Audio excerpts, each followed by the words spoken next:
Okay, so we have a new episode of Legends and Leaders, and today it's great to have Eric here. Eric, you've been somebody who's a leader in the world of family offices and investing for, a long time. You've helped shape the industry today, which is, there's so much good that's come out of that. So many great new companies that have been backed, and so many new ideas that have come to the forefront through your work.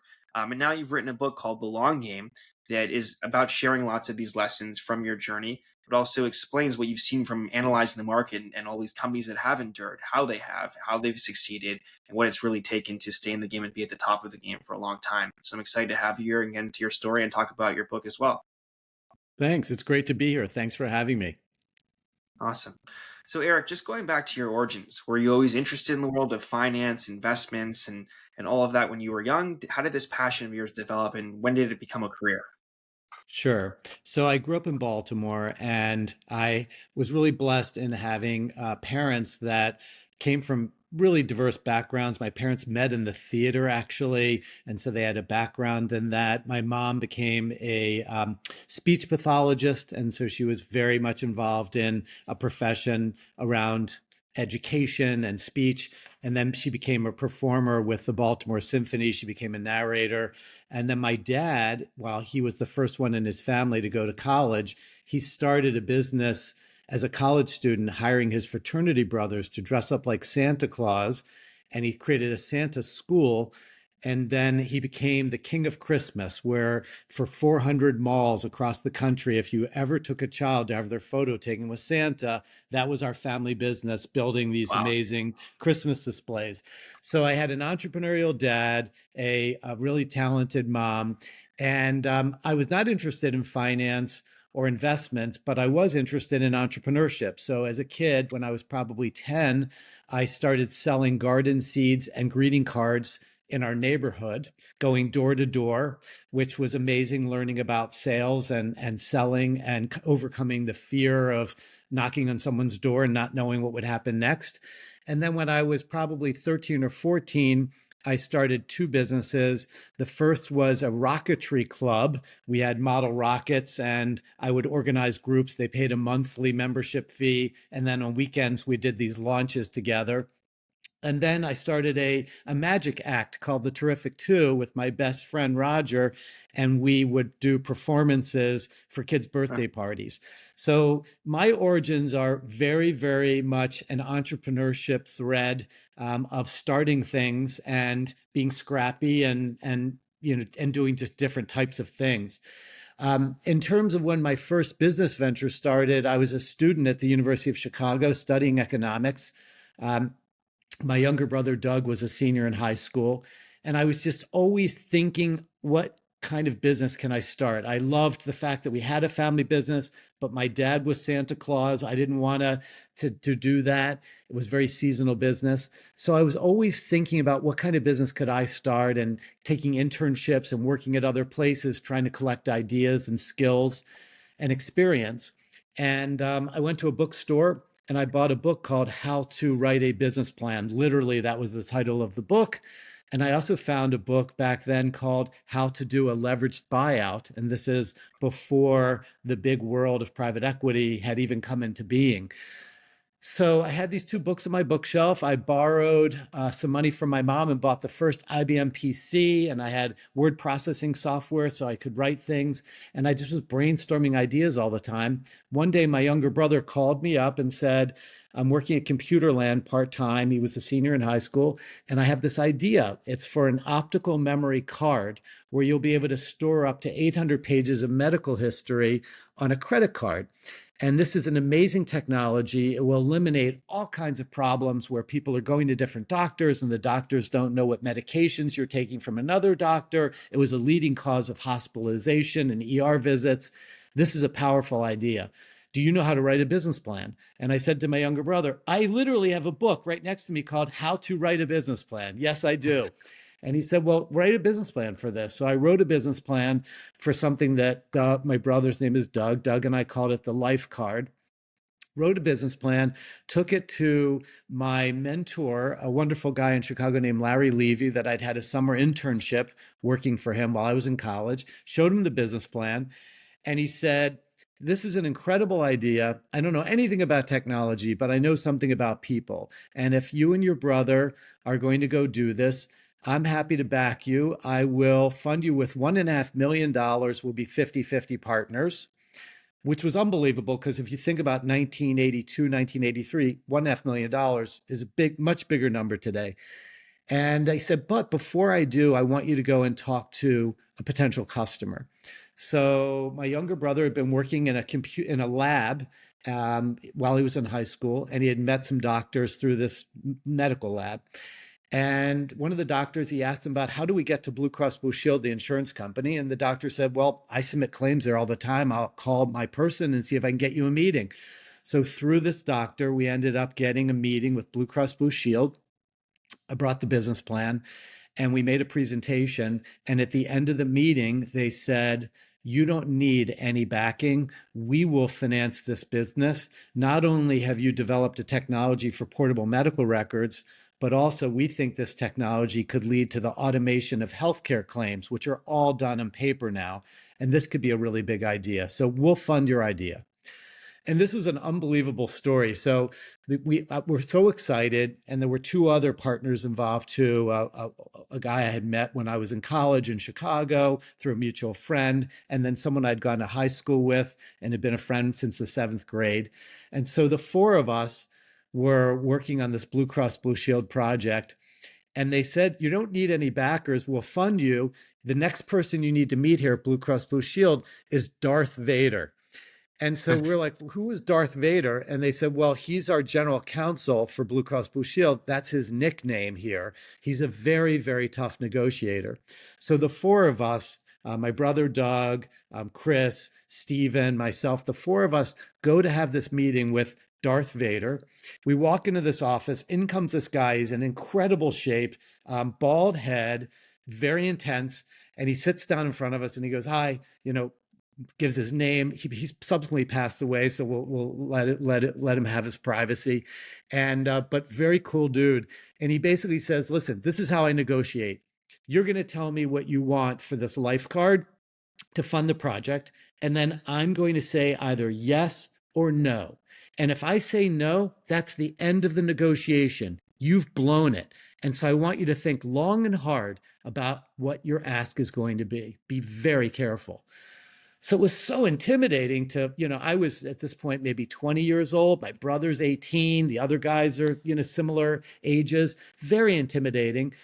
So I had just had this thought, which is I need to call my dad. So I said, can we take a break, please? And he's like, it's a little early for a break, but sure. And I went into this conference room with the other three guys, called my dad. I'm like, Dad, I'm in this meeting with Doug and the guys, and we're with Darth Vader. He's like, who? I'm like, don't worry about it. He says he negotiates this way where he will put out whatever we want. We have to ask for it. And then if we say the wrong thing, he's going to say no. And if he says no, it's over. And my dad goes, that's ridiculous. Everybody negotiates. So let's just go through this piece by piece. What are you looking for? I said, well, we want a royalty on all the revenues off of our technology. Dad says, great. What are you looking for? We said 10%. He goes, double it, make it 20% of revenue. So I write that down. And then he goes, what else? I said, well, we'd like to own some equity in this. They're going to set it up as a for-profit subsidiary of the insurance company. We'd like to own some equity. He goes, okay, great. What do you want? And I said, well, I think we want like 10%. He goes, okay, double it, 20%. All right, write that down. And he goes, what else? I said, well, we need some cash flow out of this. And so we're looking for a consulting agreement. And he goes, well, how much do you want? And I said, 500,000 because there's the four of us and then this doctor's helping us. So it's 100,000 each. And this is back in like 1983. And he goes, okay, double it, $1 million. So we now go back in the other room. Darth Vader's sitting there. And I go, okay, well, we're ready. And he said, okay, what do you want? I said, well, we'd like this royalty and we would like 20% of revenue. And I see him write it down and he goes, okay, that sounds good. What else? And I said, well, we would like a $1 million consulting agreement. I'm so nervous. And he says, $1 million. Okay. What else? I said, well, we'd like to own some equity in the company. And I wasn't looking at my notes and I said, we'd really like 25%. And he goes, oh, that could be a problem. And now I'm holding my breath. Have we blown this whole thing? And he said, I need to call my CFO because we want to consolidate all of the finances of this subsidiary, and 25% might blow that threshold where we can't consolidate our numbers. And then he came back and said, you can have 20%. And so we ended up with this incredible deal, 20% royalty and revenue, which was unheard of, $1 million consulting contract for 4 kids. I mean, I literally was going to have to drop out of University of Chicago one semester before graduation, and my brother was a high school senior. So the idea that we were going to get this $1 million consulting contract was outrageous, and we were going to own equity in it. So we ended up launching the Life Card. We worked really hard to develop this technology as a subsidiary of Blue Cross. The day that we announced it, it was on the front page of the New York Times. And my dad called me from New York, the same guy who had been on this call with Darth Vader and like help us out. And my dad's like, I'm in the train station in New York and I just picked up a copy of the New York Times and the life card's on the front page. I'm so proud of you. And it was really an incredible, incredible moment. But such incredible lessons for a group of young kids with no background. And think about the times that we were living in. I don't think there was a single incubator in the US. If there was one, there were, you probably could count them on one hand. I can't imagine how much entrepreneurial programming that there was either out in the world or even at the universities. The venture capital companies were in their earliest potential days, because this is when Microsoft was getting started and other businesses, Apple. So it was just the wild, wild west of entrepreneurship for sure. We had to figure everything out for ourselves. And I think that at one point my mom said to me, you kids were really like the bumblebee. And I was like, what do you mean, Mom? And she said, well, the engineer looked at the bumblebee and he said, this doesn't make any sense. The body's too big, the wings are too small, this will never fly. But nobody told the bumblebee that. And she said, you guys just had this incredible sense of optimism and drive and just stick-to-itiveness. And you just were able to keep figuring things out. And it's really remarkable. So it was just so wonderful to have that from our folks, because when I told my dad that I was dropping out of University of Chicago to start the Life Card, he literally said, you need to go and see this guy, Dr. Logue. And I went, and it was a psychiatrist. And so I'm 20 years old. I'm at a psychiatrist. I've never been to one before, with the couch and the whole thing, the metal plaque on the door, Dr. Logue. And I said, I'm here. My dad sent me. He goes, I know. Tell me what's going on. I told him I'm starting this company with my younger brother. He's a high school senior. He's deferring from Harvard. And I'm going to drop out of University of Chicago one semester before graduation. We're going to launch this company. We're being funded by Blue Cross Blue Shield. Like, what's there to talk about? And he goes, well, let's talk about this. Let's talk about that. And we did for a while. And I just finally said, look, if this fails, I'll go back and finish. It's one semester. And my brother, he's deferring and he'll go. And at the end, Dr. Logue turned to me and said, are you looking for investors? And that's when I knew that everything was going to be okay. When my dad's psychiatrist wanted to invest in the venture, I was like, this is going to work. This will definitely work. It was pretty amazing. But years later, my dad said to me, I was really worried that the family was going backwards. He's like, I'm the first one to go to college. I go to University of Maryland. I got one kid at University of Chicago. It's going to drop out a semester before graduation. And then the other kid gets into Harvard and doesn't even go. He goes, I really was very, very worried. And it's so funny because he was an entrepreneur himself. And my mom, who was really in the arts and then a speech pathologist, she was actually the one going, go for it. And I thought that was such an interesting contrast too, and risk management and coaching and the differences in our parents.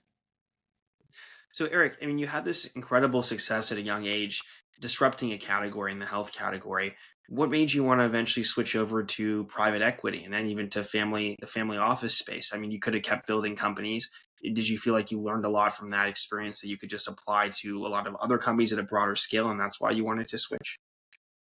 So it was a gradual process. So after we sold the life card to Blue Cross Blue Shield, had our first exit. That was a whole experience in itself. And this would actually be the first intersect to what I'm doing now with Cresset. My brother and I and the two other partners, we sold the business to Blue Cross. We did not have access to great financial planning, estate tax planning, tax strategies. We didn't know anything about anything. We literally negotiated the sale of the business, took a check at closing, didn't even know enough to have the proceeds wired someplace. We went to the bank and deposited the proceeds into our checking accounts. And then, as only two kids could do, my brother and I went to the Porsche and the Mercedes dealerships, and we each bought a car. So we didn't do any of the things that now there's incredible planning opportunities for entrepreneurs in starting businesses. There's small business tax treatment, there's 83B election, there's all kinds of things. We didn't know any of that.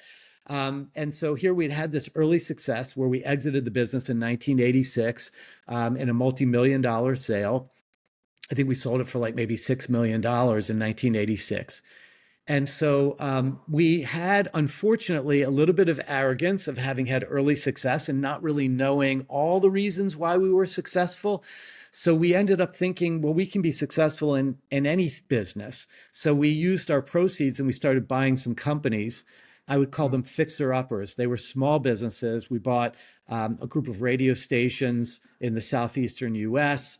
And we then had to roll up our sleeves and really learn about operations. So this idea that we thought we could be successful in any business was arrogant and wrong.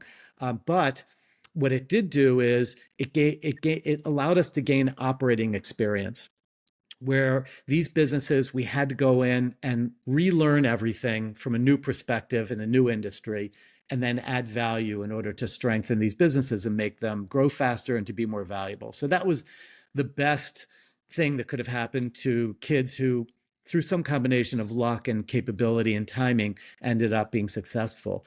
After doing that from 1986 until probably the year 2000, we would have been what would now be called a fundless sponsor. We would find these fixer-uppers, we'd buy them at really low multiples. I mean, we were buying companies for, 4 times EBITDA, 3 times EBITDA, things you just don't see anymore unless they're super, super small. But we were buying really interesting businesses. And then we would raise capital from friends and family, put a little bit of leverage on, maybe a couple turns on EBITDA, not anything big like you see today. And then we would fix these businesses up, we'd stimulate growth, and then we would sell them. And it was an incredible run. I think over that time period, say from the launch of the Life Card in 83 until maybe 99 or 2000, it was something like a 4x return on capital over and over and over again. It was super efficient and a great learning experience. It was through that learning experience that then later we became interested in the concept of private equity. So we ended up starting Sterling Partners, a private equity fund, and we ended up launching about 6 funds, if I remember correctly, maybe 8, including after I retired. So something like that. Say 6 funds maybe when I was there, 8 funds altogether after I retired, and built a early private equity company that what I think was interesting and different about it was we had a really great culture in a business that back then was like the wild, wild west. And so I think that everyone was just figuring it out. We also had a real focus on how to add value to our companies. And so we did innovative things. We had to be one of the first firms to have a full-time talent person on staff, a full-time strategy person from a strategy consulting firm on staff, a full-time technology person to help the companies with tech. So we were always trying to, like we had with the Life Card, innovate, try new things, experiments. It had been an amazing career. That brings us up to, say, the year 2012. And it was an amazing run, starting with the Life Card. But life has twists and turns in the road, and things don't always go the way that we would like, up and to the right. And I ended up being faced with really the greatest adversity I ever faced, and tragedy. So my wife Jill and I, who you met earlier, we had 3 children, 2 boys, Jake and Greg, and we had a beautiful daughter in the middle, Kara. And Kara had had a challenging childhood. She had a learning disability. So we were always with this middle child, working really hard to help her advance. And then in 2012, she was actually doing really well and had overcome a lot of her own challenges. And she was working at the new Four Seasons. She was working at the new Four Seasons Hotel in downtown Baltimore as the pool girl. Told me she had the best office in Baltimore. And she didn't feel well. We took her to the doctor. It turned out that she had leukemia, which was just so frightening to have a sick child.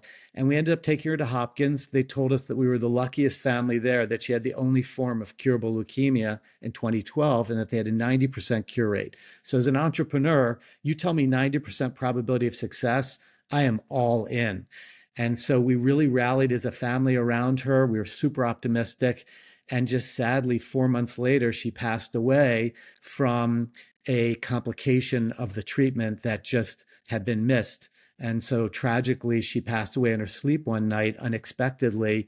And so it was, from our perspective, almost like she'd been hit by a car. It was just so shocking with such an optimistic expectation to have this go wrong. And then with an entrepreneurial background, which is what we've been talking about and having fun talking about, it really set my personality up for an incredible setback because as an entrepreneur, you have to be a really good problem solver. And as a dad, you have to be a really good problem solver and really caring of your kids. So the idea that we had failed, all of us together, including her doctors, was just so hard to take. And I was in a terrible, terrible state of sadness and depression and loss. And so I decided to retire. I was 50 years old and I'd never thought about retirement ever. And I just thought, I don't know what I'm capable of anymore after this. So I ended up going to get some therapy. And the therapist told me on my first meeting, she said, I just want you to know the reality of this. People that have lost a child, 2 out of 3 of them don't stay married, they get divorced. The second is you have a much higher risk of addictive behavior. So, gambling, drugs, other things are more of a worry for you. And then lastly, your lifespan likely will be shorter from the stress of all this. And I was like, wow, that is really hard to hear, especially when you're suffering. But I just started thinking, you know what? Fuck this. What can I do to try and turn all these things around? You tell me 2 out of 3 couples haven't stayed together. I'm going to do everything I can to stay and make it work with my wife. And you tell me that, there's risks of behavioral issues. I'm going to try and figure out this entrepreneurial path that's always worked for me in the past. And I'll just apply it initially to doing good works in Kara's memory. So I'll do it in a philanthropic way rather than investing other people's money. And and in this lifespan thing, well, we'll figure that out. It'll be what it'll be. And so for 3 years, Jill and I focused on philanthropy and service, and we did it around the following things. The first was leukemia and lymphoma. We helped a nonprofit camp start in Maryland that provides free summer camp for pediatric oncology patients and their siblings. They all go together to camp, which is amazing, and they all go for free. And then we started something called Karma for Kara, where we give microgrants to kids up to $1,000 to do service in their communities. We've given out hundreds and hundreds of these grants all over the country. And these kids are awesome what they've done in middle school and high school. And then we were focused on fostering entrepreneurship. I thought every company I ever started or bought, there was an entrepreneur. I was the entrepreneur. My brother was. So I'll focus on that. And we helped the University of North Carolina build the first nonprofit incubator in Chapel Hill. So those were the things we focused on. And after 3 years of that, I suddenly started to feel better and ready to go and be an entrepreneur again. And so I had consulted with a dear friend of mine named Avi Stein.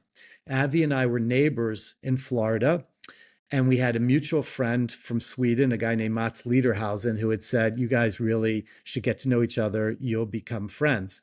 And when I retired from the private equity firm, not having planned for retirement, I went to Avi for advice and counsel, and he was just an amazing friend. He didn't have a dog in the hunt. He just gave me great advice.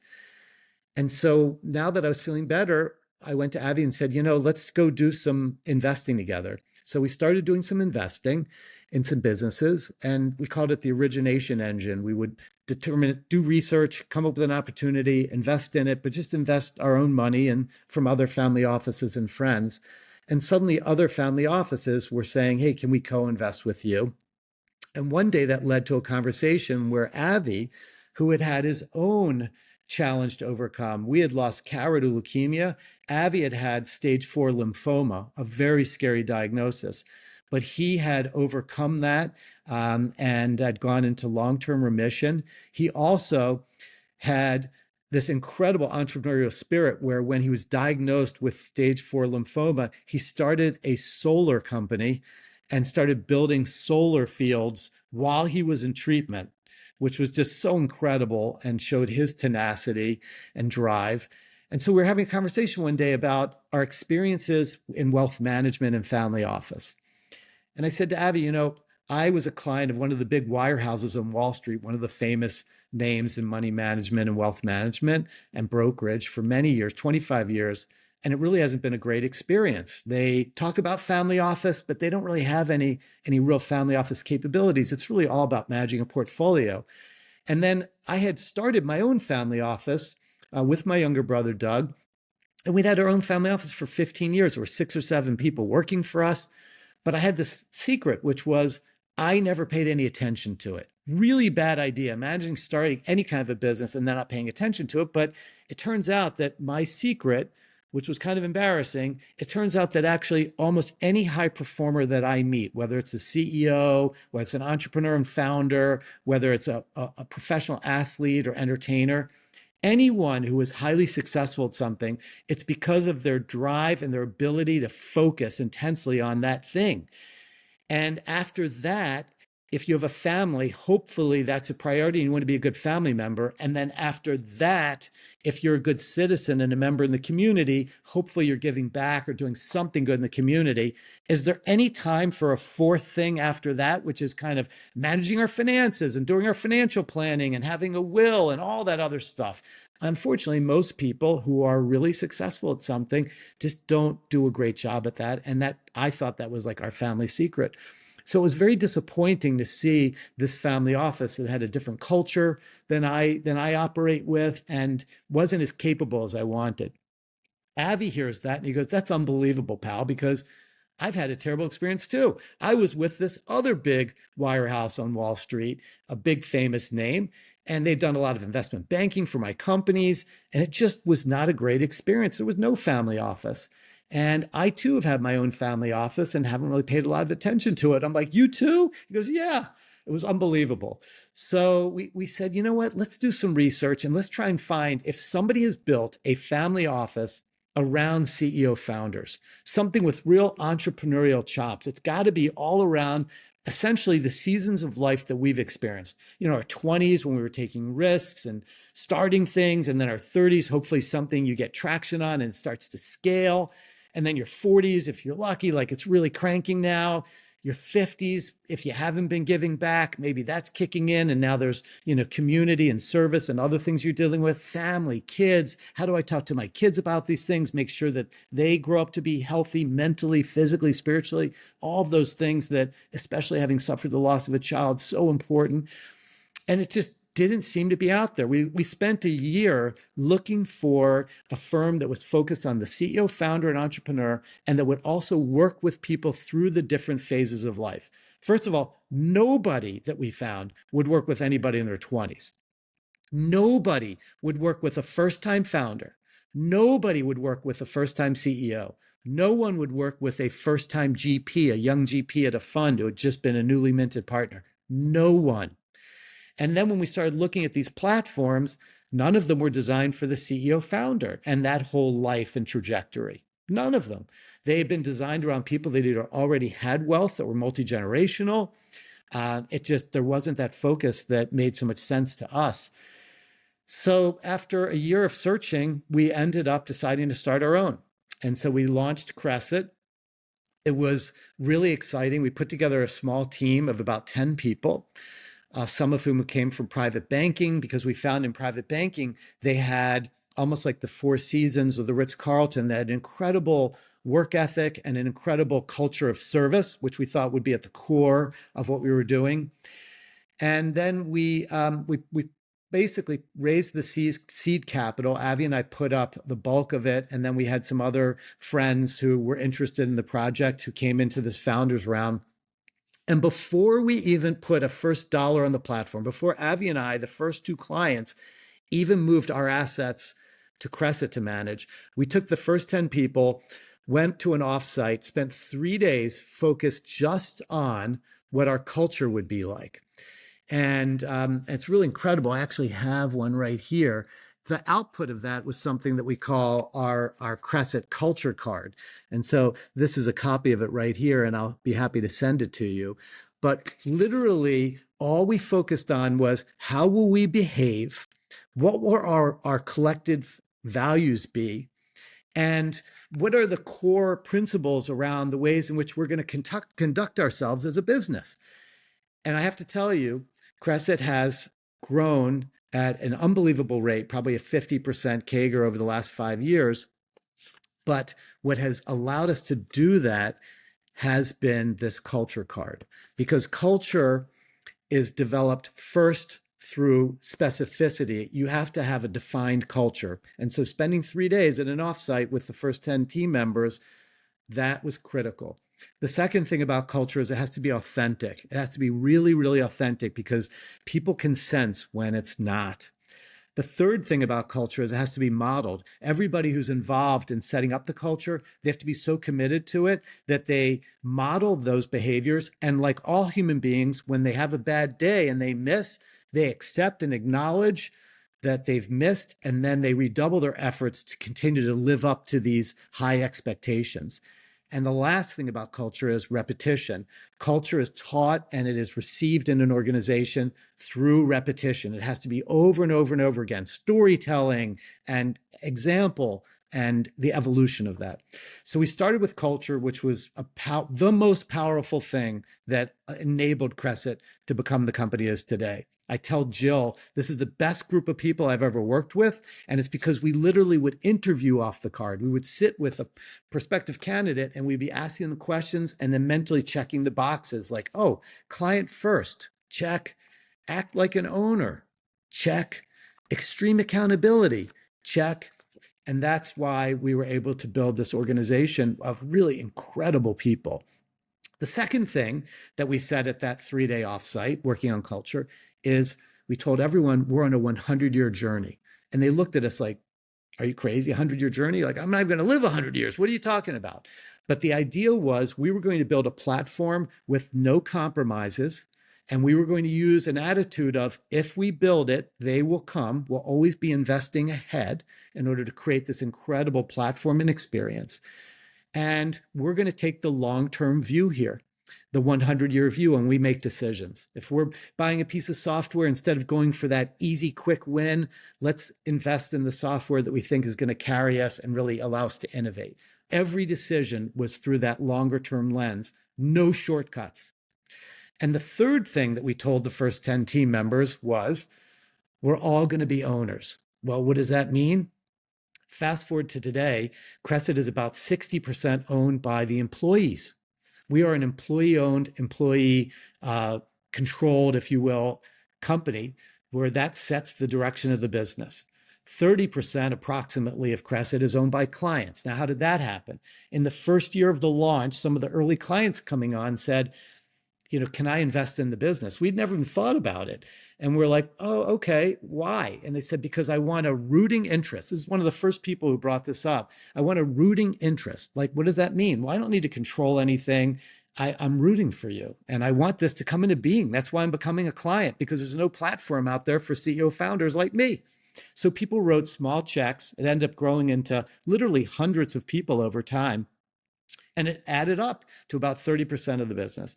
And now about 10% of the business is owned by one really great long-term investor who specializes only in the RIA, wealth management and family office space, called Constellation Wealth Capital. They've been at it both in their current business and then even before that, working for others, where they really understand our business. They only take minority interests, supportive capital, and they have a longer term hold period where they can be partners for a long, long time. Really an awesome group. Why did we do that? The reason we did it is because for the first 4 years, we lost money, as you would expect if you're building a no compromises platform and you're investing with a 100-year vision. But when the business started to make money, we were doing these valuations and putting it in a Carta, and everybody was seeing what the value of their shares was. And they were like, it's just this ethereal idea. I'm seeing it on a screen. What Carta says, it just doesn't feel tangible. So we thought if we could bring in an investor and have them write, a 9-figure check into the business that we'll put on the balance sheet to strengthen it, that'll show everybody how real this is. So we went to, actually, they sent us a term sheet. What actually happened was it was 6 weeks before Thanksgiving, and a term sheet came in over the transom, not seeking it, not out there in the marketplace talking to other people. It just came in from Constellation, and it was everything that we would have wanted. One small tweak, but essentially everything we would have wanted as the business, this special business that we were growing. And they said, we'll close before Thanksgiving. So 6 weeks. And sure enough, literally the day before Thanksgiving, they closed, wrote a $200 million check approximately. Again, it was over a couple quarters into the business, and we were off to the races. But it set a third party value for our business. And it's amazing because when you look at it today, at our current values, you look at the wealth that we have created for our employees. I mean, it's such an amazing thing, and it has all the great characteristics that you would want. Shared success. We have a broad group of people that have a stake in this, and when we talk about act like an owner, nothing makes that more real than actually making everyone an owner. So, very powerful idea there. Something that I think is actually not done as often as it should be. You have most companies these days where there are one, two, three founders, and they might have 80% of the win or 90% of the win, and then everybody else has 10 or 20%, and that's before maybe you bring a venture capital firm in or an investor. So this idea of shared success is a great concept at Cresset, and an amazing retention tool. We have low turnover, very high employee engagement, and this culture is really what makes the firm so incredibly special and differentiated, I think, from others in the marketplace. So what is the Cresset platform? What did we envision? We wanted there to be 4 pillars to this. The first would be wealth management. We have to be good at investing and managing capital for our clients. That's table stakes, I think. And our thinking around that was, first and foremost, start with super efficient beta. So that means having great macro strategy and asset allocation models, and then investing in a super efficient way, keeping the fees down so that capital can compound over time. The second pillar was private investments. One of the great ironies in when you see people build a company is that the company becomes very valuable. Now it's time to exit. They exit, and now they have a pile of capital where the company used to be. So now they've gone from managing a business to managing capital. But it's just so amazing that sometimes the same smarts and amazing, the amazing way in which they ran their business, they're now like a fish out of water. They don't know what to do with the capital and how to manage that the way that they manage their business. It's really kind of an ironic thing.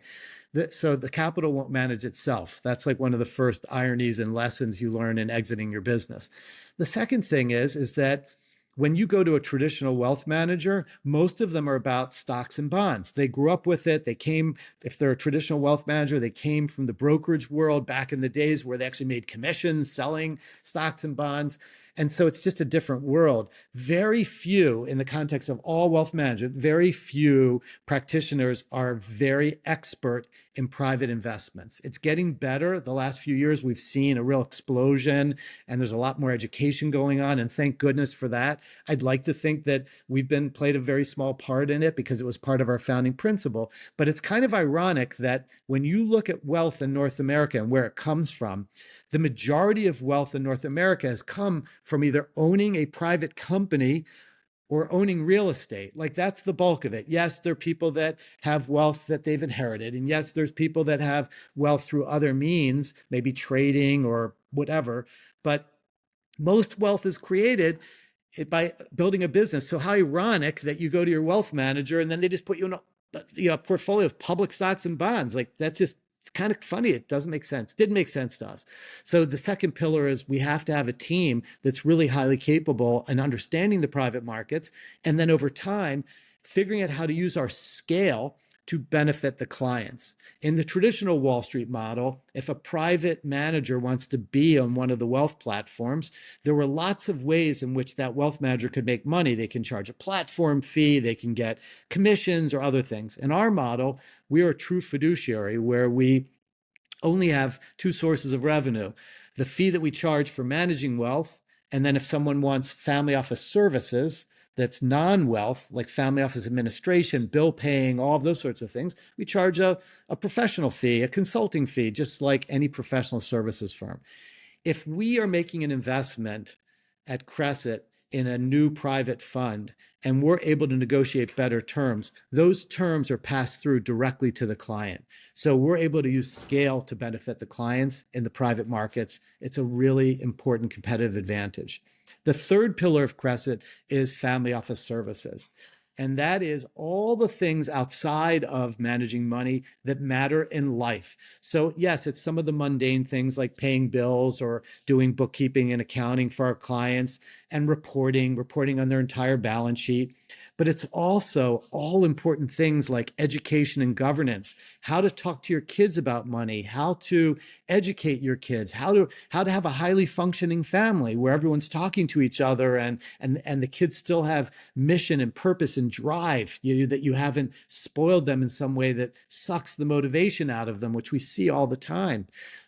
All the way through to risk management and evaluating, making sure you have the right insurance coverages. And so evaluating the risk side of things in your life, to concierge services, helping you, get around to where you need to go, plan important events. Lots of times people exit their company and they don't have an assistant anymore. So we'll help them in kind of administrating their lives around transportation, events, getting into places they're trying to get into, and all the various things that help make for a full and busy life. Trying to think what are some of the other things in family office services as well. I know that I'm missing a couple. Credit. So we actually make the banks compete for our clients' business. So many times if you're with a private bank and you ask for a mortgage, you're going to see whatever that bank has to offer and nothing else. They want you to take that loan. Well, what kind of incentive do they have to give you the best possible rate? There's no competitive tension. So we help our clients by making the banks compete. Hopefully, if we're doing a good job, we bring the client 3 term sheets, we negotiate, and many times we find we're getting them better deals on credit than they had even when they were with the same bank as a client. So that's important. We also help them with exit readiness. So people that are planning on some sort of transition of their business, we have almost like a coaching program for getting ready for a marathon. And so we literally coach them to get everything ready to the point where you then are ready to bring the investment banker in. So it's like the pre-work. We work really closely with them on that. So it's very holistic. The way that we think about it is, what are the largest single family offices in America doing? So if you take the wealthiest families in North America, look at what they have to support their family members. We have fractionalized it, like happened in private aviation, where firms like NetJets took jets and they fractionalized it so that 15 people, 20 people could own a plane together and then share a network effect around them, so that planes weren't flying empty back and forth. So in our model, we took the largest single family offices in North America, looked at all the services they were providing, and then we put that together as a platform so that people at a much lower level of wealth could now access the same talent, the same ideas, the same investment opportunities, and the same robust service set as the multi-billionaires. So that was the third part of the platform, was family office services. And the last pillar, the fourth pillar, is community. Now, this is something that nobody was doing, because in traditional wealth management, it's all about privacy and now cybersecurity. That's hugely important. But what we had a hypothesis around was that our clients would want to learn together, and they might even want to know each other. So we brought in this amazing friend of mine named Jessica Malkin. She had been involved in starting Chicago Ideas Week, and she ran Chicago Ideas Week. She had been the right-hand person for some amazing entrepreneurs before, who had done startups, big at-scale startups. And so I went to Jessica and said, join our advisory board and help us think this through. So we created this fourth pillar of community at Cresset with programming, where we bring in amazing speakers, and sometimes they'll even do 2 programs. They might do 1 program for our clients, and then they might do a second program for their children, for the next gen, like a fireside chat with the next gen on entrepreneurship. Could be Mark Cuban talking about entrepreneurship to the next gen. Really incredible speakers who love our audience and love our whole ethos of everything from an employee-owned company, and then there's client ownership, and they love it. So we're able to get amazing speakers, many of whom have written books, and we distribute those books to our families as a gift. It's really been amazing. And then Jessica ended up joining us as now our chief growth officer, and has taken all of this to a whole nother level, where we have really advanced programming both in person and virtually. Her team has built a virtual library. There's probably 200 different programs that are in this virtual library, so that someone who becomes a client tomorrow is able to access the same programming that an existing client has enjoyed for the last 2 or 3 years. So we have this amazing knowledge base, and it continues to get better and better and better. So those are the 4 pillars of Cresset, and that's how it came into being. Eric, just the last question I have. Can you explain a bit more on the long game, why you wanted to write this book, the motivation behind that in general? Sure. So the long game, it's probably 30 years ago. I'm in downtown Baltimore, where I'm from. I pick up a copy of the Baltimore Business Journal. This is before the web and all the amazing things that we have access to now. So back then, those local city journals, we got so much of our information from. And on the front page, it says the book of lists, because these local papers, they would always put together the list of the highest paid CEOs, the list of this, the list of that. Well, this list was the oldest companies in the state of Maryland. And there were companies I knew of, like Johns Hopkins, as an example, Baltimore Gas and Electric Company. There were some that were on there that I knew of. Alex Brown, which was, I think, 190 years old, something like that, had been a trading firm initially for the Clipper ships coming in and out of Baltimore. And there was this little family business called Loan Brothers. And I knew Loan Brothers because that's where you would rent your tables and your chairs for a party, and they would do the tents and the awnings. And I read the article about them, and I was like, this is incredible. They're almost 200 years old. How does this small family business in Baltimore last almost 200 years? And I'm a student of history. I started thinking about what they lived through, from pandemics and recessions and the Great Depression and wars. And I mean, oh my God, this is incredible. So I went looking at their history, and it started in 1815 when I think it was Joseph Loan came from England. And that was the year in 1814, there'd been a volcanic explosion. When I talk about living through things that had darkened the atmosphere of the earth. So it was cold everywhere and dark. And he's like, I'm getting out of England. And somehow he picks Baltimore, and he was a sailmaker. So he comes to Baltimore. He starts making sails for the Clipper ships. By the way, Alexander Brown of Alex Brown, the trader, he was the one financing and building and sending the Clipper ships back and forth. Joseph Loan, he's making all the sails, had an incredible business. He's like taking off. Life is good. He's got all these seamstresses working for him. Boom, technology change. In comes the steamship. No more Clipper ships. Baltimore Harbor, all the sails. We don't need sails anymore. What are you going to do?